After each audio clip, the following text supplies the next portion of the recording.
Good discussion in a couple of different directions, and I think we've got, I see Mr. Larson here. That's great to see. Is he? I'll go ahead. You want to take that? We're going to have Justin Keys, but Ryan, you want to maybe touch on what we did? After our discussion we had last week, we had a meeting and Upton made a final determination of what we wanted to recommend to the council to approve. And then it's been forwarded to Randy, and he's got the documents ready to go. So that was the email we all got on I said 10 million. Yeah. So you want to lead out, Ryan? Or? Yeah, I don't have much to add, but I can certainly just kind of chime in. We got a big dartboard with a 15 million, a 10 million, and a $5 million circle. And so it looks like 10 million was the winning number that we came up with. We felt like that would give us enough flexibility to accomplish the purpose of the bond, which is to buy these conservation easements or development rights. It also enables us, this is just seed money that would enable us to get more money, maybe double or triple that amount in the form of grants. So we feel like as we assess the tax burden, it was kind of a happy medium, that it wasn't excessive for the taxpayer, but yet still enabled us to accomplish our purpose. So we settled on the 10 million in a 10-year life of the bond, meaning that we can 30-year, I'm sorry, that we would use the first 10 years to issue those bonds. Up to that long. Up to 10 years. So I really should have our bond attorney probably address us, but it's something that collectively as a group we felt that it was in the best interest of the taxpayers. So. All right, thank you. Randy. Mr. Larson. He's got a lot of titles. Yes, none of them worth anything. Maybe just a couple things. The tax impact that has been calculated based on the 10 million is $19.97 on a primary home, and then of course For how much? For what amount? 300,000. That's the average value of a home in the county right now. We have gone out with a not to exceed $10 million. So we need to plug that number in to the notice that will be approved. I think part of the reason is we have 10 years to issue bonds under this authorization. So I think that's part of the momentum in arriving at the $10 million amount. I would like to read the project description just briefly to make sure that we're comfortable. You probably read it, I'm sure you read every word, but let's read the project description just to make sure. This is what we're stuck with, okay? That's not exactly legal terms, but think of anything we would spend the money on will have to fit within these parameters.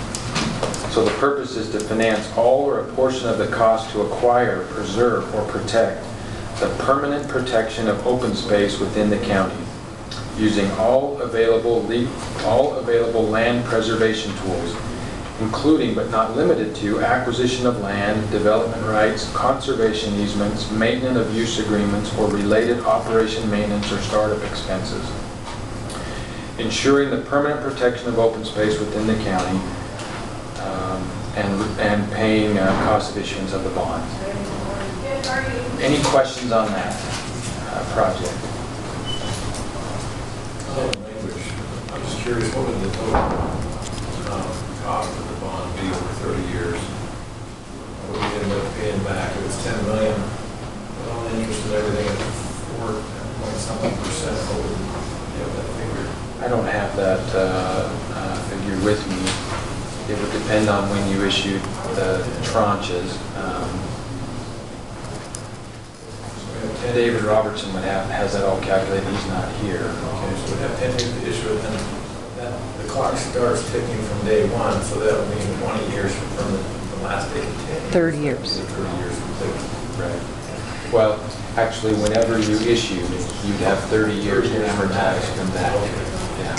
All right, so And I think we still want to go in and issue it in $5 million increments. So we issued one 5 million. Now we're making 5 or 6 years later, it's moved forward. Right. So this projection of $19 per home would be half that number. Yeah, this is high because what we put in for purpose of the ballot is as if you issued the full $10 million for 30 years. So dovetailing that likely means you'll pay for this over longer than 30 years, assuming you don't have to. But for benefit of taxpayers, we show them the highest tax impact based on your current plan of finance. I have a question. Is all of the language on the ballot, including frequently asked questions or questions and answers, all defined by you? Run through that. Good question. I serve as bond counsel to the county. I know that you have an open space committee that has been engaged in coming up with the language, the $5 million increments, etc. So even though I have participated in those conversations, I serve at the pleasure of the county council. So that's who I would represent. Legally, I think this might help answer your question. The ballot is actually relatively long. And that's a creature of legislation. They require a tax impact, they require some language that we have no choice but to include in the ballot language. However, there's also a legal requirement for the county to publish a voter information pamphlet that is at least a trifold, at least 111 page. It is common in that to use both sides and to go more into depth about things like expectation of $5 million pieces, maybe more detail on how funds can be leveraged.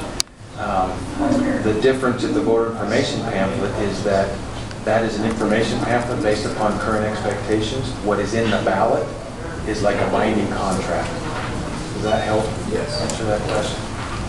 So there would be some further details, which is why I left out the $5 million piece, because what if you did 4 and you want to do 6, or you did 5 and then you want to do 3?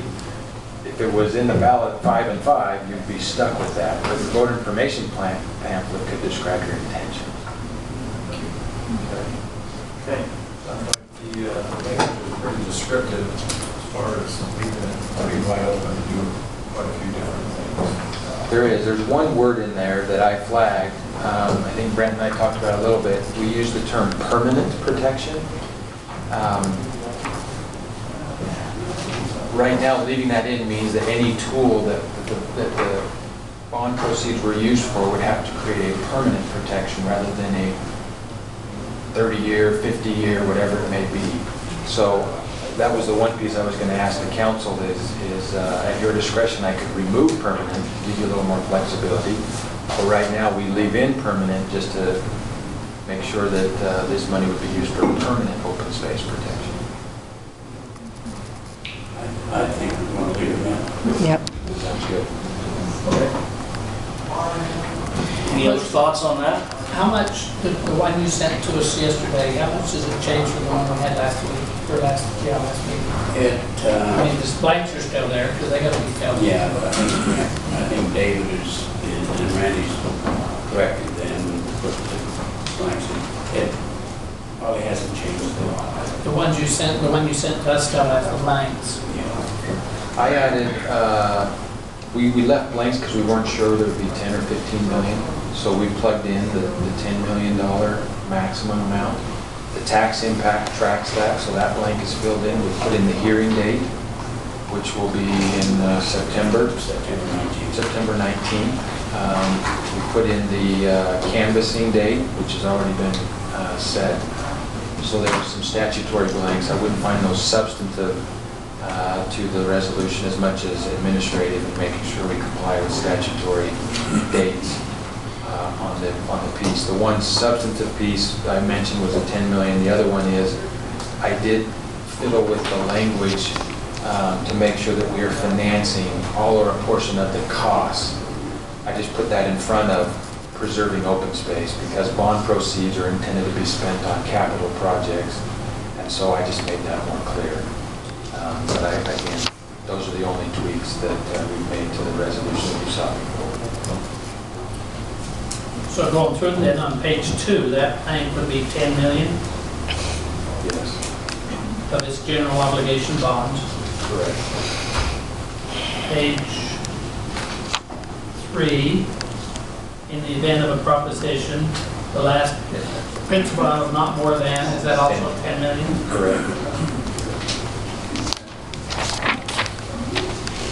August, So we put, July 25th, today's date. if we pass it today, Assuming you take action today. Correct. Public hearing, September 19th. what's that in? You got down there under the bonds are to be issued in aggregate principal amounts of not to exceed 10 million. 10 million.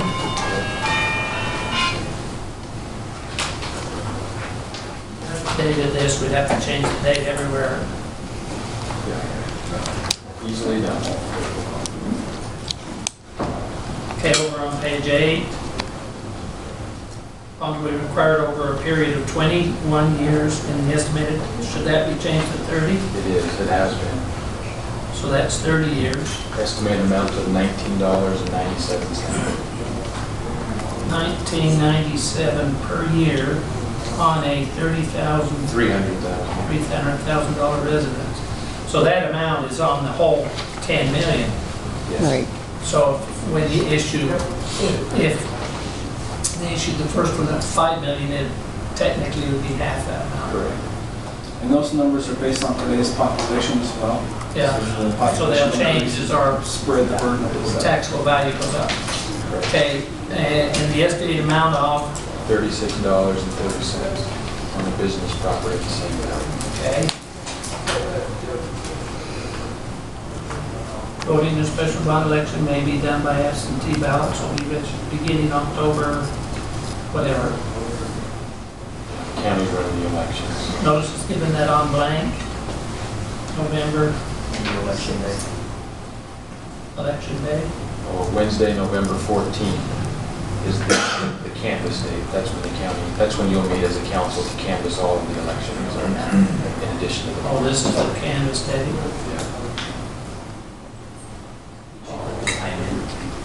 Yeah. He did. 4 o'clock. Oh, there's the canvas day.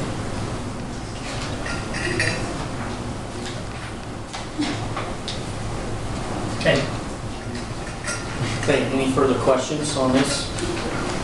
Comments? Not, will entertain a motion. Mr. Chairman, I'll make the motion to go ahead and approve the bond resolution as been presented by Mr. Dorsey and authorize it to issue, to go on the ballot for $10 million for 30 years for the purchase of urban open space. second. Motion by Mr. Farrell, second by Mr. Good. Any further discussion? Everybody understand the motion? Okay, we'll vote. Mr. Farrell? Yes. No. No. Yes. Yes. No. Okay, motion carries 4-3. Thank you.